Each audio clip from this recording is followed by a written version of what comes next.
To Bummashes, and I'm late with this one, but I know it's all of the internet, but Polygon got shut down.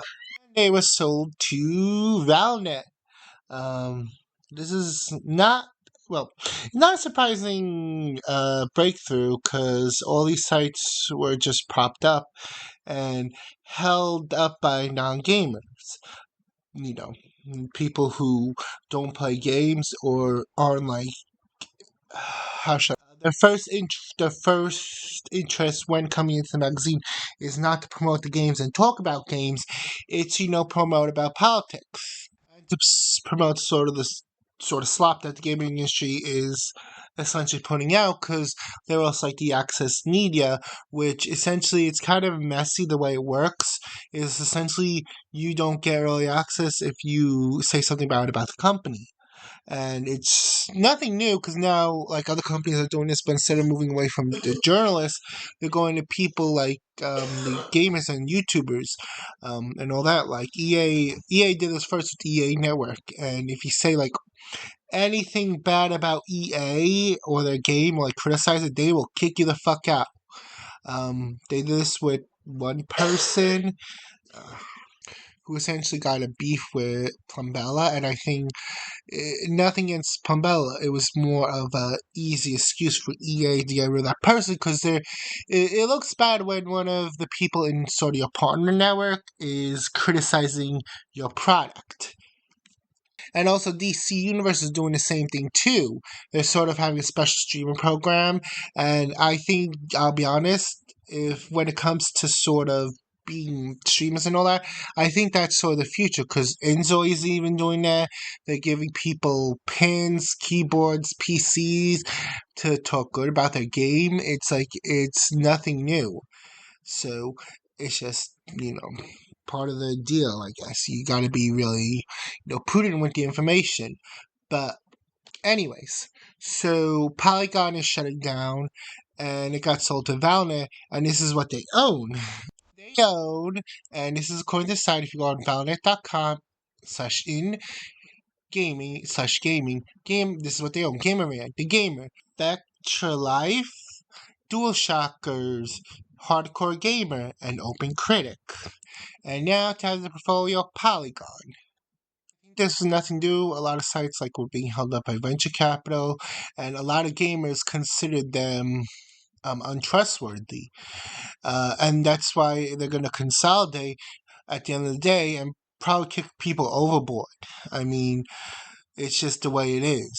I honestly, unless you're a troublemaker person who's going out and attacking gamers, I really don't want anyone to get laid off because that's bad. But if you're going out attacking gamers, then you're sort of part of the problem, and you're sort of the reason why you cause the industry to fall. Sort of gaming industry.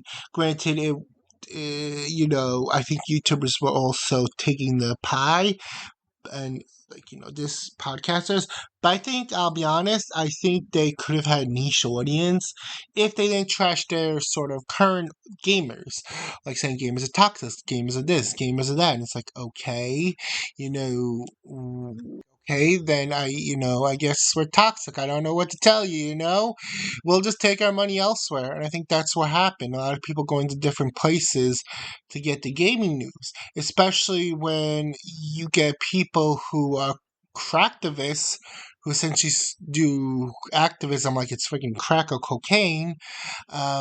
They're out there, like I said, they're destroying the audience, and then they're making articles like not even giving good, interesting like dissections of games where it's like, oh yeah, this plot point, it's symbolism of this or that. No, it's just, oh yeah, this plot point is jump to transphobia or something. It's like, I don't know where you're getting this from, but okay, I guess.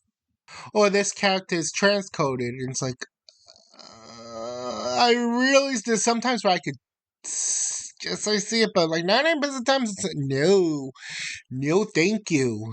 Like I don't think most of the gamers want that. Like we want good reviews and maybe some like insightful talk when it comes to the plot, but not just some half made stuff. So they're shutting down. And they're part of the Val network. And I think that's the only way they're surviving because it's one network, which I just don't understand because they post some of the weirdest articles. And I think they own Screen Rant and Comic Book Resource. Let me go check the site. When I check the site, they own both of them. And if you ever check on the MSN thing, they post some of the most clickbaity, wordy articles that like any person who watched the series would be like, yeah, no shit. Sailor Moon, they posted that Toonami was airing the first Evil Senshi, and it's like, no, no, no, no, no, no, no, no, no, no. First of all, Chibiusa was brainwashed by Death Phantom / Wise Man. Secondly, it wasn't an Evil Senshi. It was more complex, but it wasn't like that sort of Evil Senshi, Super Sentai trope. No. It's more of Chibiusa gains the power after sort of. This is the manga, and I would say a little bit of the 90s anime.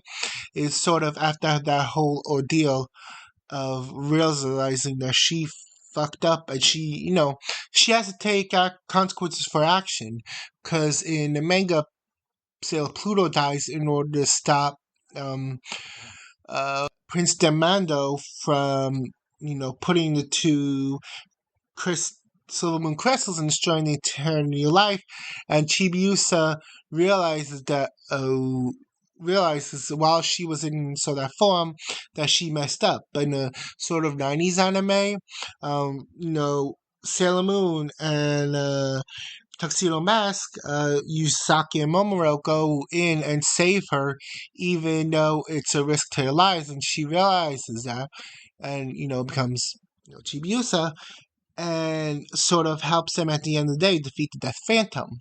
Anyways, points nerdiness aside, because I love Sailor Moon, I literally watch a show, and um, anyways, that aside, the issue is it feels like they're trying to do very clickbaity articles with lots of words made for SEO, but SEO is right now not good because of Google AI.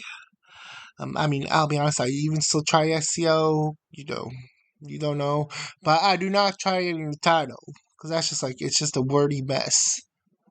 Um, but yeah, and I think here's the thing, this is going to be an ongoing thing with sort of the geek industry or the whatever you want to call it, sort of all these papers and stuff, since they're not the sites. My bad. Oh god, I'm such a boomer now. It's like the papers gonna come in the mail with geek stuff. Anyways, but with the sites with the sort of geek and nerd culture stuff, they're gonna get a harsh enema. Wow, I'm sorry for that. What you call that visual, but that's what's happening. It's sort of like it's gonna be just a real cleansing of the industry, and I think when all said and done, I think a lot of the sites are going to be gone or just going to merge into one big site, because one bigger site, I mean, because the fact is, it's going to cost more for like the site names, hosting, and all that stuff. So it might be just they might consolidate into one site. My question is what devil or what voodoo is Kotaku practicing? Because they are still around. I don't know if they just sacrificed the site to Satan, or like they just made a deal with Satan at this point. Because nothing has happened. I mean, I do think that, like I said, a lot of sites are closing, but I'm just like, what is going on with Kotaku? Like, did they just sell them? Like, what's going on? They're just like, well, they're just bound. They're just like the Matrix, where they're just missing every shot that's being taken at them. Anyways, I hope you guys have a great day. Happy gaming. Stay safe, stay warm, stay cool, stay hydrated, take care. Bye. And if you like this podcast short, just like and subscribe. And take care. Bye.